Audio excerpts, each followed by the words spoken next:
आज हम बात करेंगे वास्तु मंत्र की। मित्रों, जिस घर में रहते हैं, इस घर में अगर अमन चैन और सुख शांति न हो तो सारी प्रगति, जीवन बड़ा दुखमय हो जाता है, प्रगति रुक जाती है। तो वास्तु के हिसाब से अगर हमारे घर का, गृह का निर्माण नहीं है तो ये सारी समस्याएं प्रारंभ होती हैं। आपने कहते हुए सुना होगा कि जब से हम इस घर में आए हैं तब से हमारा स्वास्थ्य ठीक नहीं रहता, या बच्चों से और घर के स्वामी से आपस में पिता पुत्र में वैमनस्यता की स्थिति पैदा होती है। तब ये ध्यान कहीं न कहीं चला जाता है कि जब से इस घर में आए तो आखिरकार कारण क्या है, किस कारण से ऐसा हो रहा है। तो इस समस्याओं से निदान करने के लिए देखिए, हमारा जहाँ हमारा निवास होता है और हमारा जो जीवन है ये एनर्जी और ऊर्जा पर आधारित है। अगर निवास स्थान में हमें धनात्मक ऊर्जा माने पॉजिटिव एनर्जी अगर नहीं मिलेगी और वास्तु के हिसाब से अगर हमारा मकान का निर्माण नहीं होगा या हवा और वेंटिलेशन की स्थिति अच्छी नहीं होगी तो हमें उस घर में रहने में तकलीफ़ें ही होंगी। तो मित्रों, एक वास्तु मंत्र के हिसाब से हमने इस वीडियो को बनाया है और इसके अंतर्गत हम चर्चा करेंगे आपसे कि कुछ ऐसी वस्तुएं हैं कि जिनसे अगर हमें समस्याएं उत्पन्न हो रही हैं, अगर उनका इस्तेमाल हम प्रयोग में लाएं तो उन समस्याओं से निजात पाया जा सकता है। इस 30 पॉइंट में हम चर्चा करेंगे ताकि वीडियो भी हमारा लंबा ना हो और आप इसको देखें और ये उपाय करें। जैसा हमने थंबनेल में लिखा है कि वास्तु मंत्र उपाय करो तो सही, फिर लाभ देखो। जब तक करोगे नहीं, कोई कहता है कि करने से होता है, तो आप ये उपाय करेंगे तभी आपको लाभ होगा। मित्रों, घर में अनुपयोगी वस्तुएं जितनी हैं, जैसे टूटा हुआ शीशा, पलंग, खाली डिब्बे आदि नहीं रखना चाहिए। इससे नकारात्मक ऊर्जा पैदा होती है जो काम में बाधा डालती है। घर में बंद घड़ियां भी नहीं रखनी चाहिए, ये भी हमारे लिए बेकार है। अगर घड़ी का हमारा जो उपयोग है, समय बताना, अगर वो समय नहीं बता रही तो हमारे लिए बेकार है। घर में बाइक है, मोटरसाइकिल है, जिसका जो वर्क है, जिसका जो फंक्शन है, अगर उसके हिसाब से वो वस्तु नहीं है तो उसे हटा देनी चाहिए या उसे बनवा करके उसे प्रयोग में लाना चाहिए। ये तो एक पॉइंट होगा। दूसरे पॉइंट की बात करते हैं। घर के आग्नेय कोण में कुआं या ट्यूबवेल अगर लगा है, जो गांव देहात में जो मकान बनते हैं तो उनमें होता ही है कि घर के आग्नेय कोण में कुआं या ट्यूबवेल लगा देते हैं और उससे जल निकासी का कार्य करने लगते हैं। यदि अगर ऐसा है तो घर की वरिष्ठ महिला और संतान को शारीरिक कष्ट हो सकता है। घर में जो बुजुर्ग महिलाएं हैं, माता हैं, दादी हैं इत्यादि वगैरह, जो जिनकी उम्र दराज लोग हैं, इन्हें शारीरिक कष्ट हो सकता है। अब इसका उपाय क्या है, जरा इसको भी देख लेते हैं। इससे बचने के लिए कुएं से लगे कमरे में ऊंचाई पर फिटकरी का एक टुकड़ा हम रख देते हैं। इस फिटकरी के टुकड़े के रखने से आग्नेय कोण में कुआं या ट्यूबवेल की जो हमें निगेटिव ऊर्जा मिलती है, जिससे जो परेशानी होती है, माने वरिष्ठ महिला को जो कष्ट और संतान को कष्ट होने की संभावना है, तो उसमें कम हो जाती है। आइए अब अगले उपाय की बात करते हैं। यदि बीम के नीचे, जैसे कमरों में जो लोग बीम जो डलवा देते हैं और बीम के नीचे अपनी व्यवस्था जो बना लेते हैं लेटने बैठने सोने की, तो जो व्यक्ति या जो परिवार या जो महिला उस बीम के नीचे लेटती बैठती या सोती हैं तो उन्हें मानसिक अशांति बनी रहती है, नींद नहीं आती, अनिद्रा या चिड़चिड़ापन आदि की समस्याएं हो जाती हैं। जितना हिस्सा उस बीम की चौड़ाई के 1 फुट या 1.25 फुट के नीचे रहता है, उसमें दर्द की स्थिति बनी रहती है। इसलिए इस दोष के निवारण के लिए चाहिए, देखिए, बीम से वैसे पर्याप्त हमें ये करना चाहिए कि बीम से हम अपने बिस्तर को या पलंग को इधर उधर दाहिने बाएं करके हटा लें। लेकिन अगर ये संभव ना हो सके तो इसके लिए एक उपाय है कि बीम के दोनों सिरों पर लकड़ी की बांसुरी एक लटका दें। देखिए, बांसुरी कई प्रकार की आती है। बांस की जो बांसुरी, जो उसकी परिभाषा है, आजकल तो लोहे और स्टील और पाइप की बांसुरी आने लगी है, तो हमें करना यह है कि बांस की जो बांसुरी है वो दोनों साइड में हमें लटका देनी है, तो इस दोष से हमें मुक्ति मिल जाएगी। अब अगले उपाय की बात करते हैं। ये घर का दरवाज़ा खोलते ही अगर सीढ़ियाँ घर के सामने गलती से बन गई हैं और वो हमें जैसे हम दरवाज़ा खोलते हैं हमें दिखाई देती हैं, तो हमें इस दोष से बचने के लिए करना ये चाहिए कि दरवाज़ा और सीढ़ी के बीच में पर्दा हमें टांग देना चाहिए, तो जिससे इस दोष से हमें मुक्ति मिल जाती है। अगले दोष की बात करते हैं कि शौचालय यदि वास्तुशास्त्र के नियमों के अनुसार नहीं बना है तो इस दोष के निवारण के लिए किसी पात्र में नमक रखकर शौचालय के अंदर किसी ऊंची जगह पर, ऊंची सतह पर रख देते हैं। हमारा जो लैट्रिन बाथ है इसके ऊपर हम उसको जो रख देते हैं, अगर उसमें कोई संशोधन तोड़-फोड़ नहीं कर सकते या नहीं करना चाहते तो एक मिट्टी के बर्तन में या स्टील के बर्तन में या कांच के बर्तन में आप नमक वहाँ पर रख देते हैं। किसी पात्र में ऊंचे स्थान पर हमें रखना चाहिए। अब अगले पॉइंट की बात करते हैं कि मुख्य द्वार अगर वास्तु के दोष से बना है तो इसके निवारण के लिए लाल रंग का एक फीता हमें बांध देना चाहिए। जैसा आपने देखा होगा कि शुभ कार्यों में तोरण बांधा जाता है, आम के पत्ते का एक तोरण और फूल से उसको सजाया जाता है, तो एक लाल फीता में बांध देना चाहिए। ना हो सके तो लाल धागा बांध दें। अगर ये भी नहीं संभव हो सकता है तो परमानेंट उपाय है, एक 4 mm का कॉपर का वायर ले लें और उसे उस दरवाजे पर इस साइड से उस साइड दोनों साइड में उसे बांध दें। ऐसा बांधें कि वो उसी में चिपका रहे, जड़ा रहे।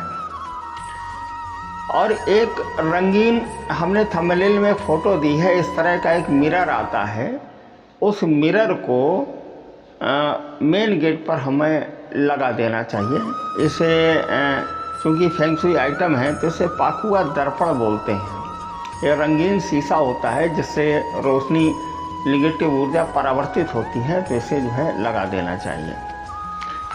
अब अगले पॉइंट की बात करते हैं। घर की ऊंचाई ईशान कोण से नैऋत्य कोण में अधिक होनी चाहिए। नियम ये है, इससे घर में रहने वाली जो महिलाएं हैं उनका यश चारों तरफ फैलता है। यश से इन द सेंस हमारा ये है कि जैसे मान लीजिए शिक्षा के क्षेत्र में या नौकरी के क्षेत्र में अगर उन्हें सफलता मिलती है या कार्य के क्षेत्र में या स्वास्थ्य के क्षेत्र में, तो उनकी काफ़ी बड़ाई होती है कि हाँ नहीं वो उनका काम अच्छा है या वो समय से उनका काम होता है, ईश्वर में मन लगता है। इस तरीके से एक यश की स्थिति पैदा होती है।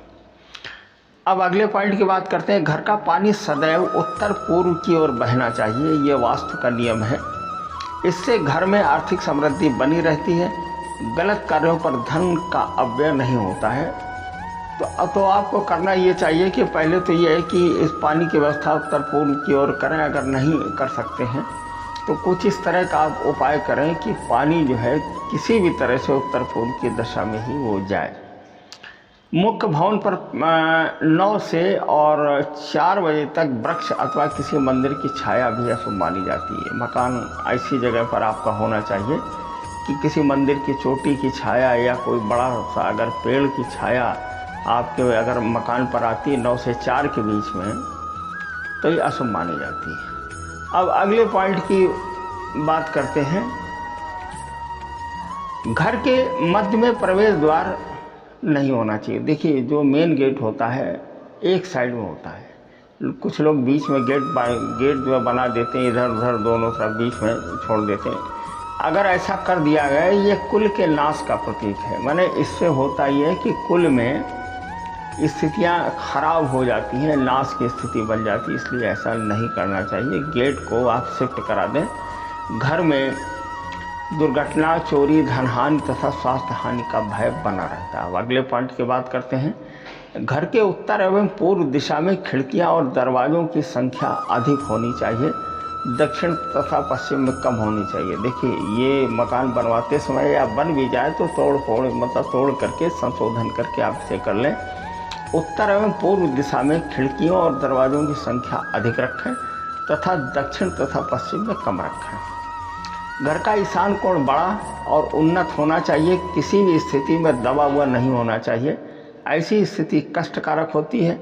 ईशान का कोण अगर दबा है तो घर के निवासियों को मान सम्मान नहीं मिलता और अकारण राजकीय दंड या कोर्ट केस में फंसने का दुर्भाग्य प्राप्त होता है।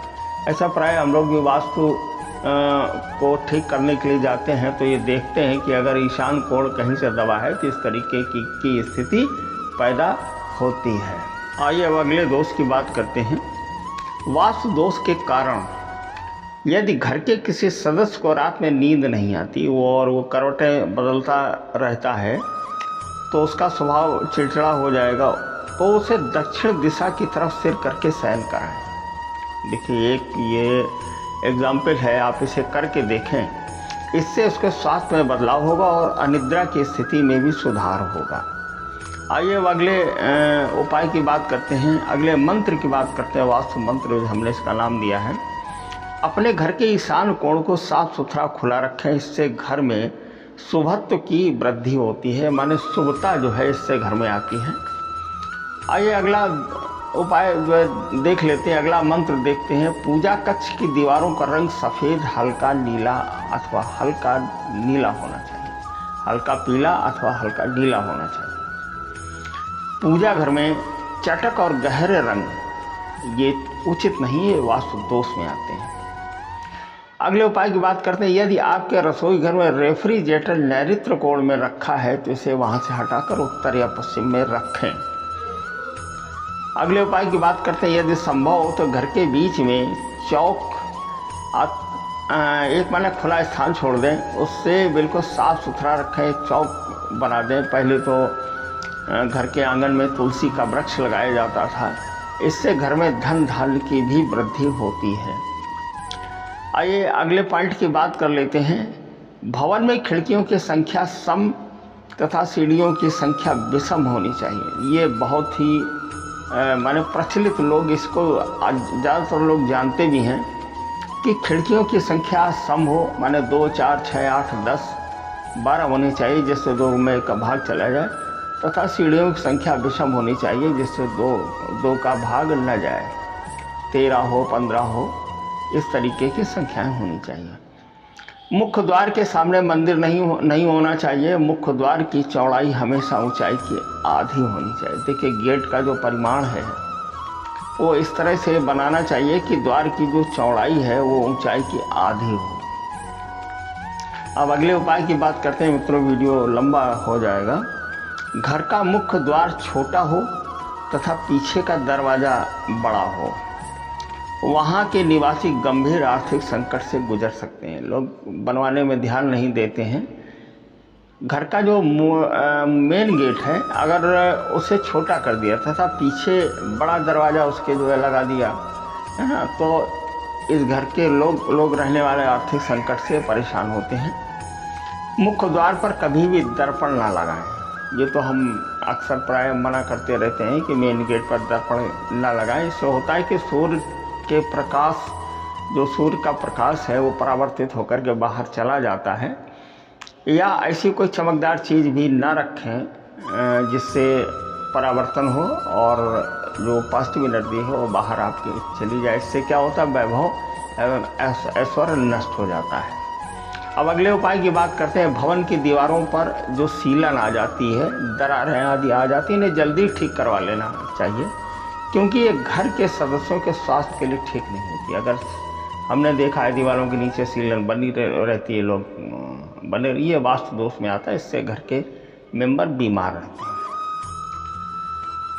अब भवन के प्रत्येक कोने में प्रकाश या वायु का सुगमता से प्रवेश होना चाहिए। कुछ ऐसी व्यवस्था करें जहाँ कहीं रोशनी की व्यवस्था ना हो सके, तो इस तरह से दर्पण आप लगाएं। जैसे पहले लोग किलों में दर्पण का इस्तेमाल करते थे, ताकि हर कोने में प्रकाश की स्थिति वहाँ बनी रहती थी। तो ऐसा करना चाहिए कि हर जगह प्रकाश हो, तो इससे छोटे मोटे वास्तु दोष जो हैं वो अपने आप खत्म हो जाते हैं। अब अगले उपाय की बात करते हैं।